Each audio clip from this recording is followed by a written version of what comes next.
everyone and welcome to my channel. So before I start my recap of episode 5 of And Just Like That, streaming now on Max, I just want to let you guys know what I'm thinking about my next video. I'm thinking about doing a book review.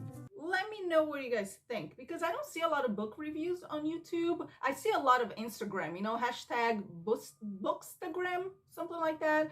And I try to read a book per month, depending how busy TV and movies they're coming out. So depending how busy television is, I try to read a book a month. And this month I read Loot. I thought it was Lute, but it's Loot. I still have it. I actually just finished.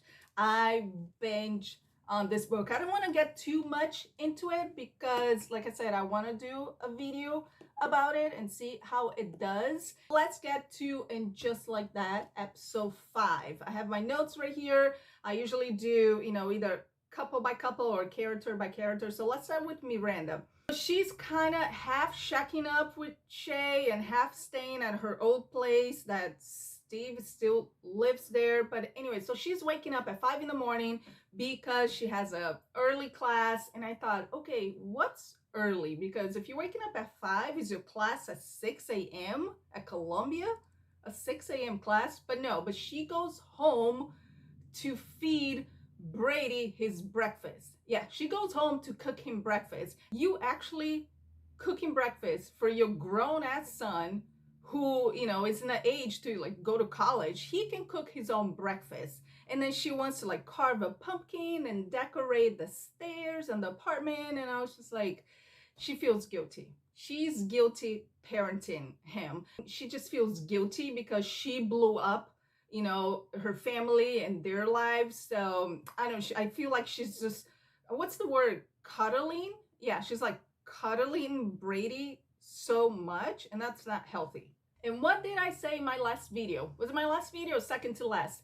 Che does not care about Miranda.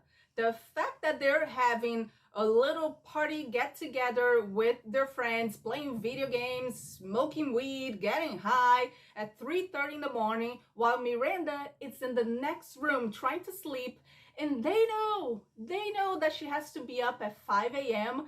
That's so selfish. It's like beyond disrespectful. And then the whole focus group scene where Che is sitting right there behind the glass while they're asking, you know, the people that watch their show, Que pasa or Che pasa, whatever. I was so confused about that scene because I think focus groups are not for the stars of the show or the movie to be there in person.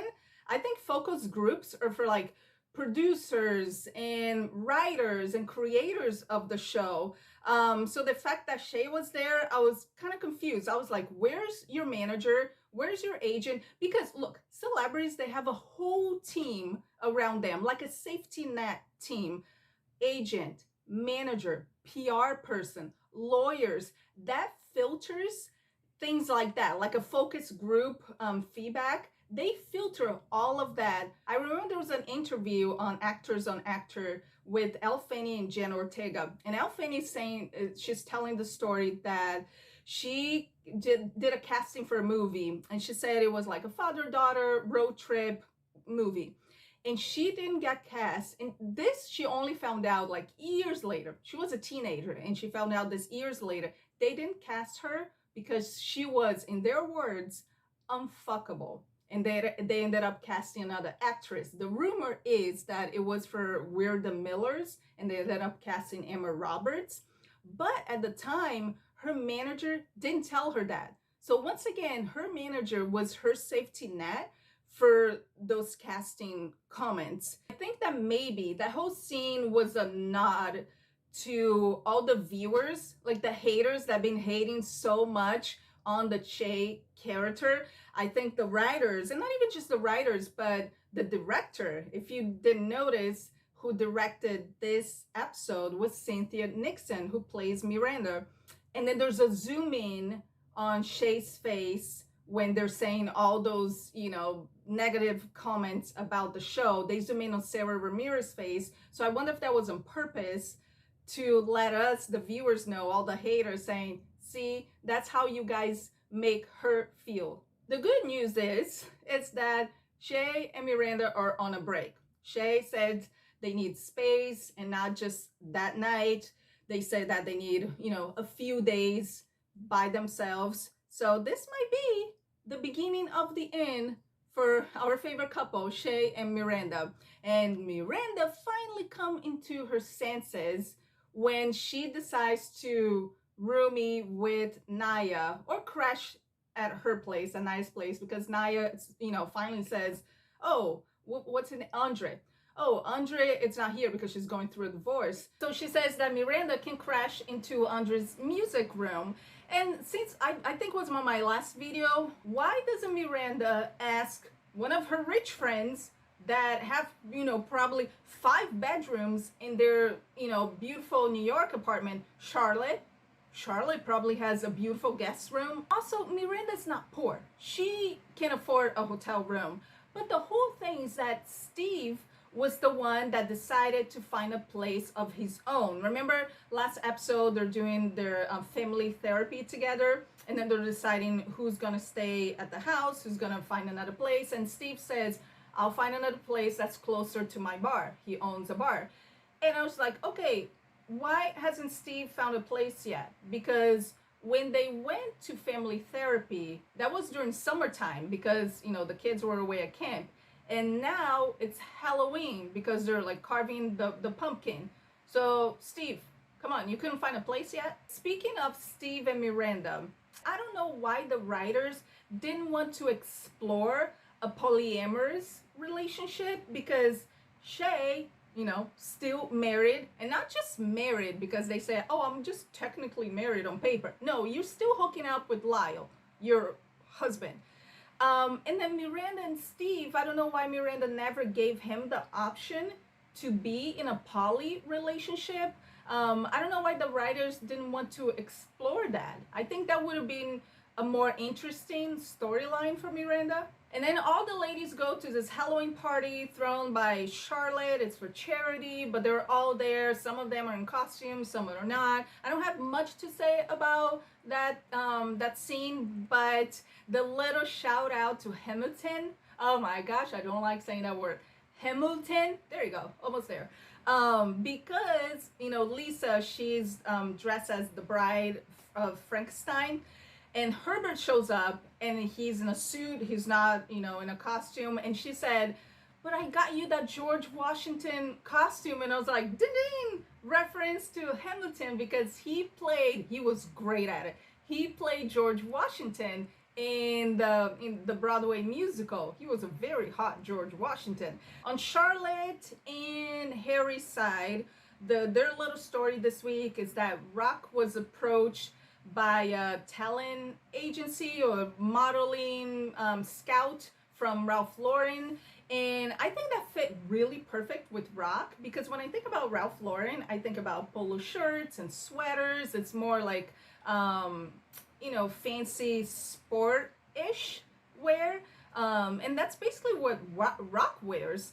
And so, the funniest thing about this whole thing was that Harry shows up at the photo shoot with this wig and then dressed like a teenager, in like the sweater, and he's like, "Yeah, yo, dude." And he looks, the actor that plays Harry, he looks so young with that horrible wig.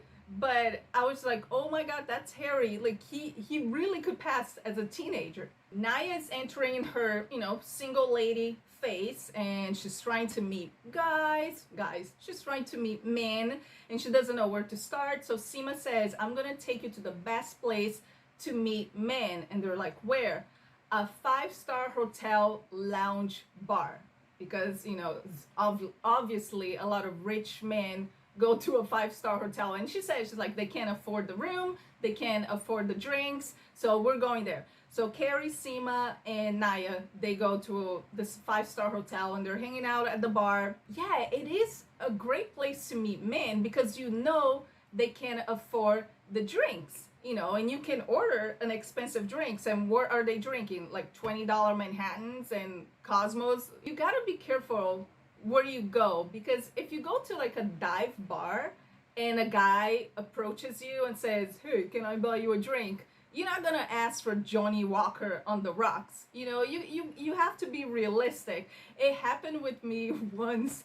I was at this restaurant, and it was a very fancy restaurant. I was sitting at the bar because a coworker of mine invited me to go there, and he was bartending, and I had a crush on him, so I went there. I was by myself.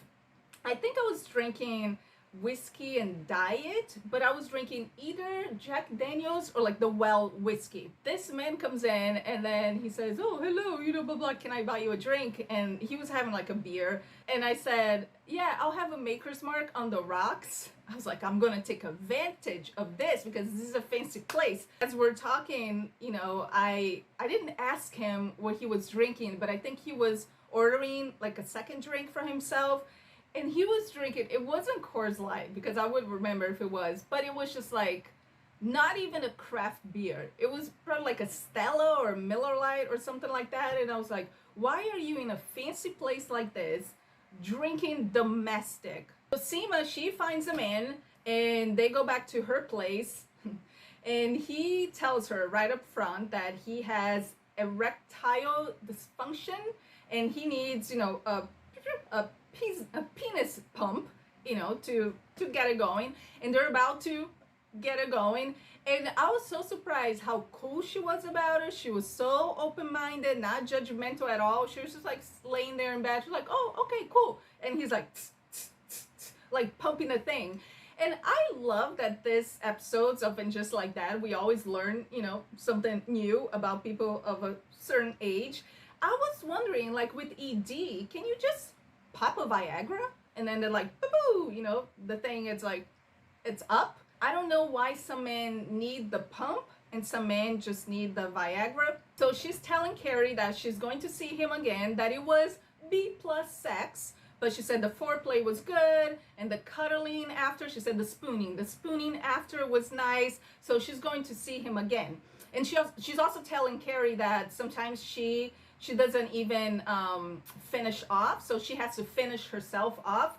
So the second time, the guy gets what he wants. He's like, boo-boo. He's very loud, by the way, but he finishes, and then she reaches for her drawer and grabs her vibrator, and she starts playing with herself.